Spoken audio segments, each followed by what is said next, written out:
es redzu, ka sabiedrība izmirs, viņi jau izmirst, ja netiks mainīt paši pamati sabiedrībā. Paši pamati, tas ir sievišķība un vīrišķības izpratne mūsu dzīvē, jo tā mums ir pilnībā pazudusi.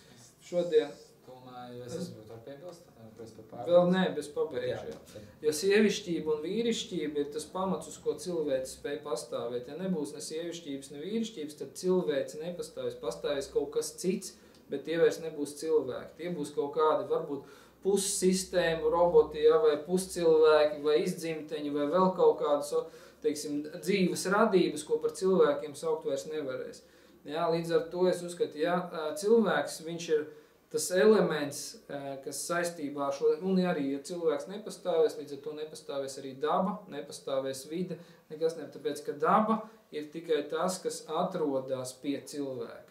Ja cilvēks kā bioloģiska substance, kādu šodien mēs pazīstam, ja, tur olbaltumu vielu strukturēts ķermenis, ja, pārstāja eksistēt, ja to sāk aizvietot, ar visādiem tur šitiem te grafēniem un vēl visu kaut ko tur vakcinē iekšā un sāk pakāpeniski jau modificēt tos cilvēkus, ja, tad rezultātā arī daba vairs nepastāvēs, jo gluži vienkārši tai nākamai sugai vairs daba nebūs nepieciešama, jo tā vairs nebūs cilvēks un viņi nedzims vairāk, viņi nebūs caur dzimtu. Jā, dzimta nepastāvēs kā tāds, dzimtas nepastāvēs, jo dzimšanas process nodrošinās kaut kādas tehnoloģijas, kaut kādas tur replikācijas, kaut kādas kopēšanas, printēšanas, kuru iznīcinās tie, kas neies to ceļu.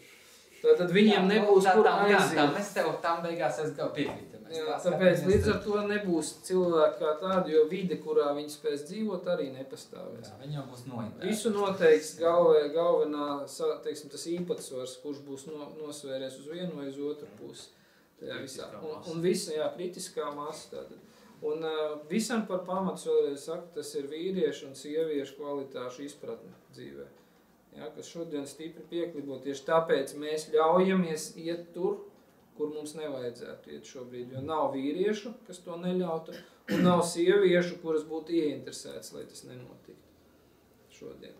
Un motivācija, kādēļ es to daru, es domāju, ir diezgan saprotama, jo man pašam ir pēcnācēji, un es vēlos, lai viņi arī dzīvo vēl pēc manis, lai turpinās dzīvību šajā pasaulē.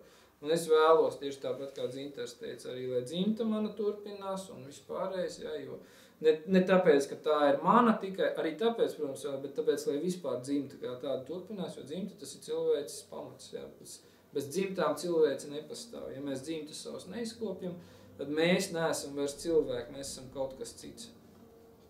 Mūsos nav vairs cilvēcības palicis, jā, daudz tur runā par visādām mistiskām cilvēcībām, bet kur tad tā cilvēcība ir? Cilvēcība ir rezultātā, vai cilvēks izdzīvo vai neizdzīvo.